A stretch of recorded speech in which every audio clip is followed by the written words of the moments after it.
మన యేసయ్య నామములో మీ అందరికీ మా హృదయపూర్వక వందనాలు తెలియజేస్తూ ఉన్నాం. ఈ దినము దేవుడు మనకిస్తున్న నూతన వాగ్దానం కీర్తన గ్రంథం 37 అధ్యాయం 4వ వచనం. యెహోవాను బట్టి సంతోషించుము, ఆయన నీ హృదయ వాంఛలను తీర్చును. నా ప్రియ సహోదరి సహోదరులారా, దేవుని బట్టి మనం ఎప్పుడైతే సంతోషిస్తామో మన హృదయములో వాంఛలు ఆయన గుర్తెరిగిన దేవుడు గనుక ఆయన చిత్తానుసారంగా మన వాంఛలను తీర్చి గొప్ప రీతిగా మనకు కృపను అనుగ్రహిస్తూ సహాయం చేస్తాను అని తెలియజేస్తూ ఉన్నాడు గనుక ఆయన హృదయ వాంఛలు తీర్చాలి అంటే నువ్వు దేవుని బట్టి ఆనందించాలి.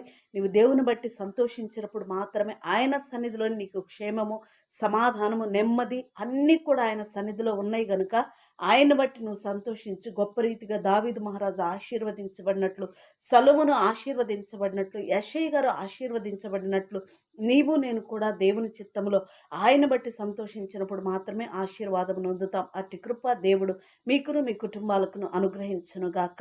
ఆమేన్. ప్రార్థన. పరిశుద్ధ గొప్ప దేవా, నీ పరిశుద్ధ నామమును బట్టి నీకు స్తుతిస్తూ ఉన్నామయ్యా.